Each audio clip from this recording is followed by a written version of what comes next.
Hello everyone, Pulse here and welcome to another episode of Delving Deep ESO. Now in this video I wanted to talk a little bit about the recently revealed pre-order / pre-purchase bonuses Zenimax is offering with Elder Scrolls Online. And as always, I'm going to throw my own thoughts and concerns into the fray because that's kind of the thing I do.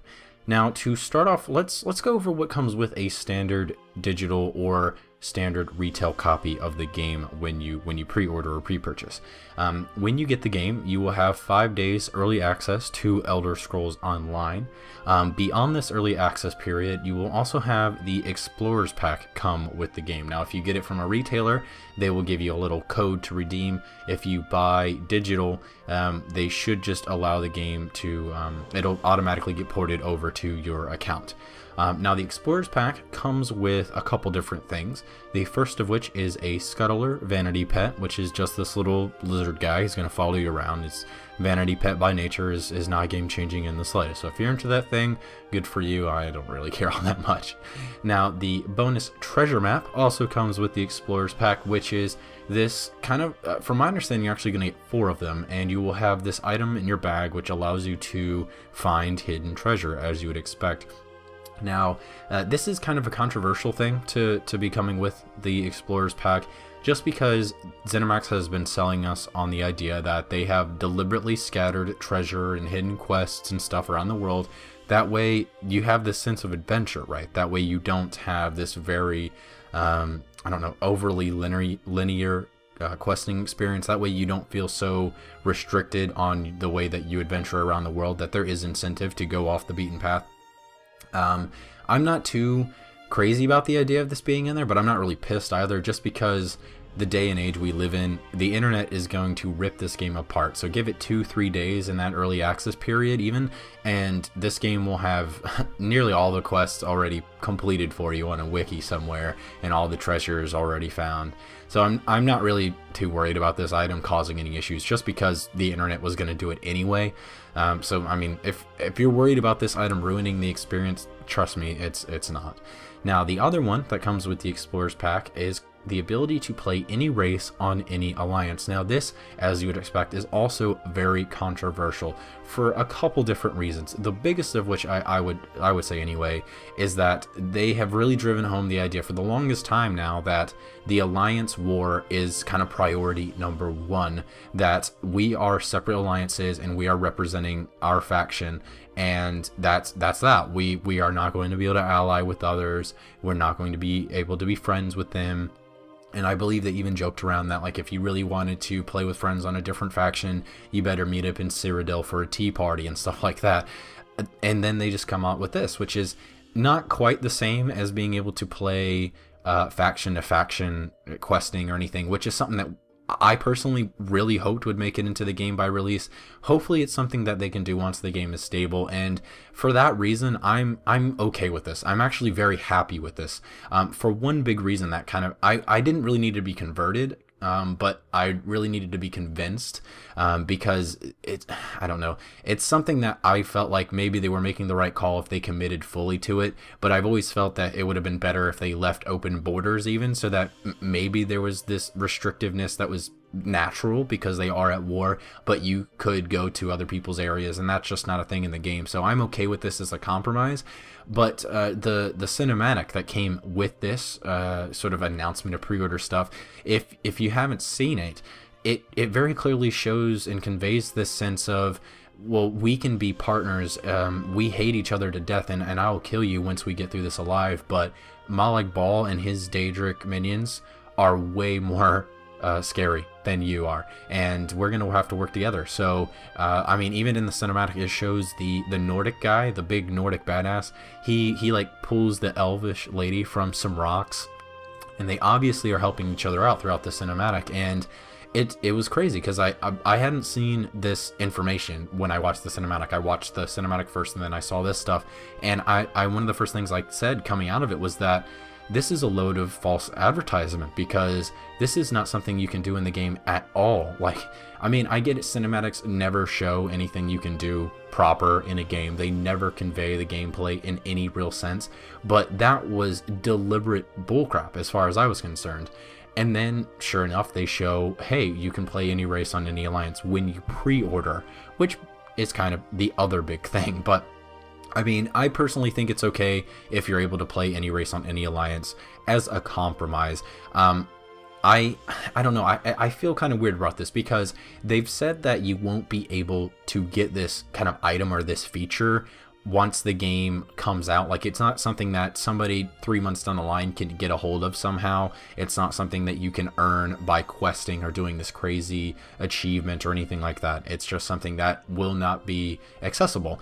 And I'm seeing both arguments, and I totally feel torn between them. And one is that they're totally okay with this, because then they can still stick to the idea that the alliances are very firm, and in the grand scheme of things, the people that are playing, like we'll say a Breton on Ebonheart Pact and any other miss and match you can think of, that's going to be relatively low population. So it's still relatively realistic in that we have a couple outliers in the huge sea of people that are loyal to their faction. And I totally agree. I that makes sense, right? Because in the grand scheme of things, very few people are going to betray their alliance for another one when the game gets going, and people that didn't pre-order started getting into the game. Now, on the other side, it's the idea that why are they offering something on pre-orders that cannot be earned later and have a significant impact on the gameplay and who you play with, which to me is actually a better argument than the other. They're both very compelling arguments, which is why I feel torn. But I personally think that the game would be better in the long run if this is just accepted. They allow this as a thing that you can do, and then down the line they just drop the barriers between the factions and have it so the factions are still important story-wise, but you're at least able to venture into the other areas. Maybe group with them, maybe not. I mean, even old school MMOs, WoW and EverQuest and all that stuff, you can go to the other faction zones, and even if it's risky because you're going to be in danger of the other faction kicking your ass, you can still do that. You can still venture to those areas and experience face-to-face conversation with them. Even if it's just mumbled up chat, there's still something about that experience of seeing the opposing faction in their area when you're surrounded or potentially surrounded. There's something more immersive about that instead of just having this weird, I don't know, 3-faction instance thing. I just don't agree with that at all. So I'm okay. I think this is an okay compromise. Now, onto the Imperial Edition, which is the kind of digital deluxe, and I guess this comes with the physical, like, super deluxe Imperial Edition that comes with, like, the statues and all that crap. I don't know. I've just never been a fan of that stuff. But the Imperial Edition is going to come with everything that we just talked about in the Explorers Pack. The 5 days of early access as well is going to come with a mount, an Imperial themed White Horse mount, which they will get for free in terms of in-game goals, and they're supposed to be able to get it early, I believe, as well in terms of level. So they'll have the mount accessible a little bit earlier than if you just went standard. In addition, you will have a Mudcrub vanity pet, and it's another vanity pet. You'll have the Rings of Mara, which is an EXP boost for you and a friend. Now, this one is pretty controversial because it's an EXP boost to somebody that's going to get the game early and potentially race towards end game. And I'm seeing some people kind of pissed about this as, I don't know, tainting the idea that people are going to race towards end game. I don't know. I'm not really compelled by that argument too much. I'm really not. One of the things that's a little bit interesting about this is because it's very unclear how this is going to work. My theory is kind of based that there is two rings in the picture for Rings of Mara in the description about how you need to perform a ritual. I'm thinking that when you pre-order the game or pre-purchase an Imperial Edition, you will get 2 Rings of Mara. You will literally get 2 of them, and they will each be labeled Ring of Mara, right? You will have one, and you can give it to one friend. So only 2 people will be affected by this with one purchase. And you will, I don't know if it's just going to automatically do, or maybe there will be a quest involved.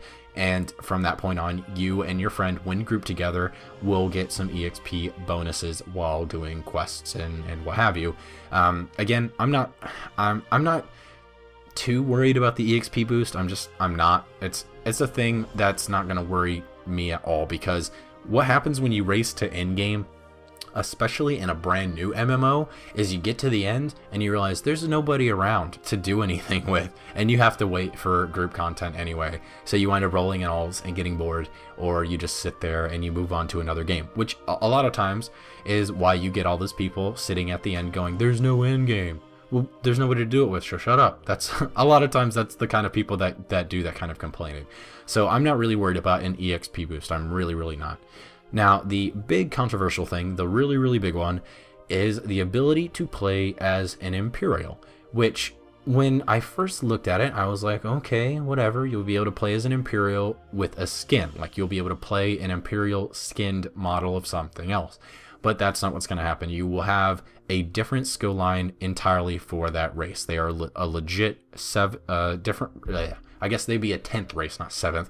They'll be a legitimate extra race that you can pick and then play on any of the alliances, just like with the Explorers Pack stuff, where you can play any race on any alliance. Now, this one is kind of going over the line. I personally don't really give two shits about playing an Imperial. I just don't. It's not my thing.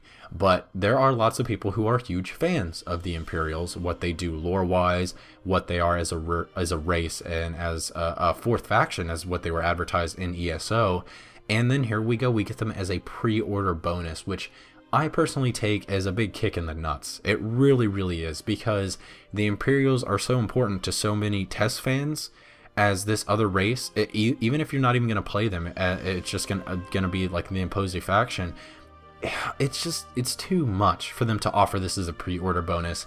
And this is something that we see a lot in first-person shooters and every other genre, really, where they offer up these extra races or extra skills and extra crap as a pre-order bonus, and then here we go, it's tainted our ESO as well. And I personally don't feel all that hurt, because I'm not going to play an Imperial, but I feel bad for the people who want to play one and maybe don't have the cash for an Imperial Edition, or are going to have to fork up 40 bucks down the line when they put it in their shop or what have you. It kind of reeks.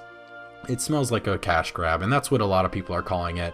And I mean, I want to defend them. I want to very badly, but I can't. I can't bring myself to do it, because this really is just, it's nasty. It's not very cool, man. It really isn't. They've gotten a lot of backlash, to the point that they actually had to respond to a question in their recent Ask Us Anything, I think it's called. And they got a question: do people who order the Imperial Edition gain a big gameplay advantage over those who don't? Now, they came back with a pretty long answer. No, with the Imperial Edition, you get the opportunity to play as a rogue Imperial who has broken from their Daedric worshipping ways, and you get a unique racial skill line of equal gameplay impact to other races' unique racial skill lines. As an Imperial, you also get a mount and the automatic ability to craft items into the Imperial style. All non-Imperial races can also learn this ability after locating the corresponding racial motif. Imperials do not begin the game in a unique starting location or via a separate quest, but they can start in any alliance. They can start in any alliance as befits their status as unaligned outcasts of their own province. Being an Imperial includes a racial skill line that offers unique gameplay opportunities, but there is not an overall gameplay advantage. It is an opportunity to set yourself visually apart in the lands of Tamriel. Gameplay benefits within this edition have been designed to avoid bestowing unfair advantages over players who do not purchase this special edition. This is cool content designed for some of our biggest fans who wish to have something different from other collector's editions in the market. The only other alternative would have been to offer a collector's edition that offers no in-game items whatsoever. That simply didn't seem fair to fans who were excited about the game and want some special digital items. Yeah, I'm not buying it. Honestly, it's a load of bullshit to me. The fact that they're going to say that there was no other option other than not giving any in-game items whatsoever is a total load of poo. It just is. The Imperial race has been advertised as this fourth AI controlled faction, as this extra group of people that maybe you guys love but you won't be able to play as, at least right now. And it's been sitting there almost rumored that it would come into the game as like an expansion or part of a major patch or something, and then they offer it as a pre-order bonus. It's stupid. You could put anything in that place. change the Imperial White Horse to a regular White Horse, and remove play as an Imperial, and boom, there you go, Imperial Edition done. You didn't piss off anybody. Congratulations. That doesn't make any sense to me. That's a total load of poo. And the other thing that has got me a little bit riled up about this answer is how they say that the unique racial skill line will provide equal gameplay impact, the same that the other racial skill lines will. Now, there's one big problem with that even if your philosophy is to make racials equal to each other in terms of performance, it never works that way. That's why MMOs are balanced forever after release, because they can't be the same. It can't. If there are differences between one skill line and another, or one skill and this skill, even if they're very similar, if there are any differences outside of maybe a name, then they are going to perform differently in a different set of skills. That's just how it works. So the fact for them to come out and say that no, this skill line will be the same as the others is total bullshit, because if they wanted to do skill lines, and I mean, I've said this before, that if they want to do racials, make them either really significant or don't do them at all, because then you're stuck with mediocre skills that nobody cares about. And they obviously didn't go for having no racial skills, so we have racial skills.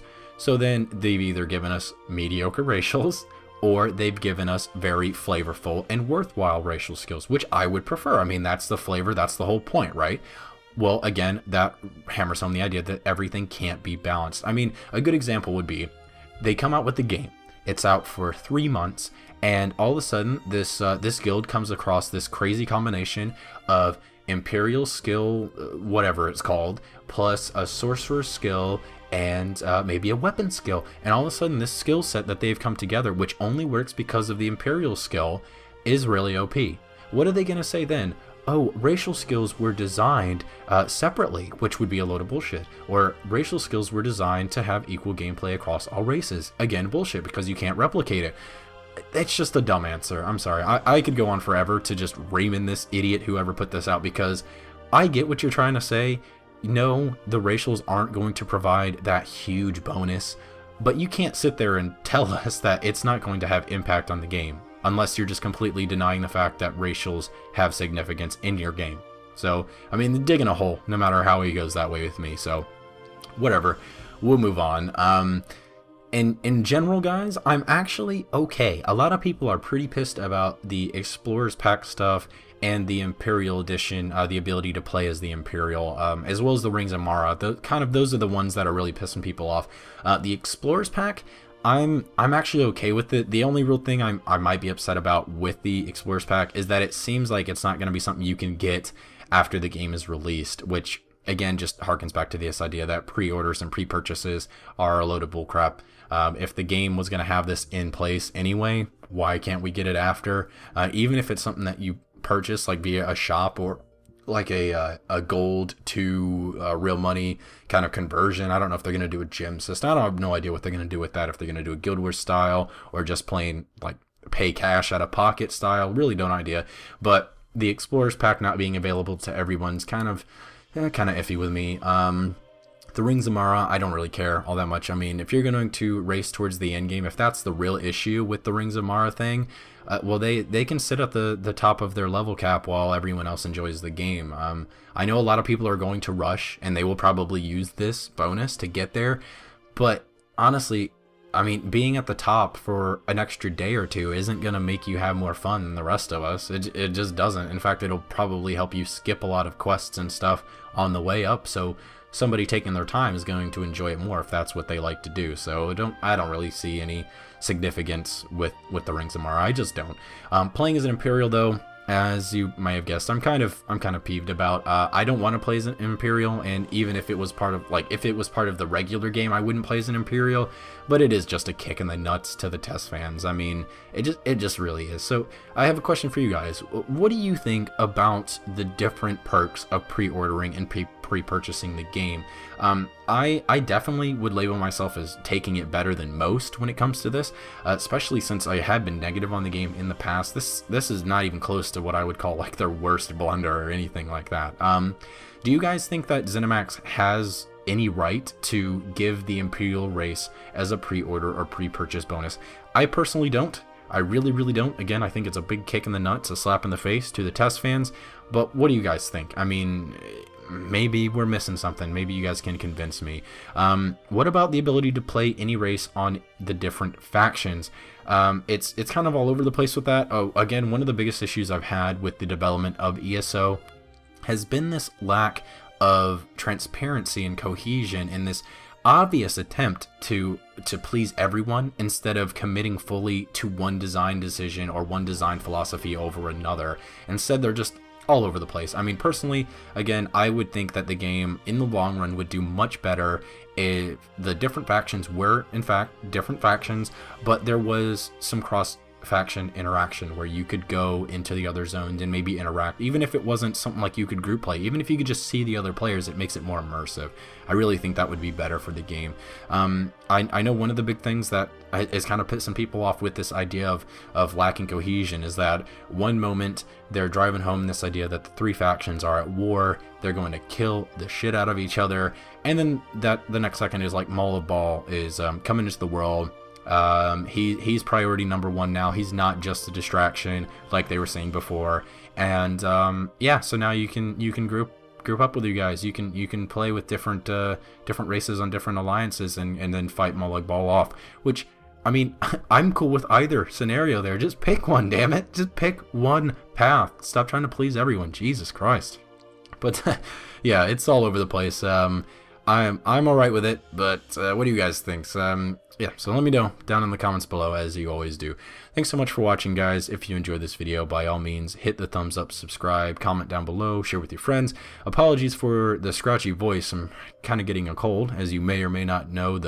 What is it called? The polar vortex or some bullcrap on the east coast of the U.S. has just ripped us a new one over here. So I'm starting to get cold, so apologies for the voice, but hopefully I'll get over it soon, and more importantly, hopefully I can get into a schedule of putting videos out more frequently, because I definitely miss it. But thanks again for watching, guys, and I will see you on the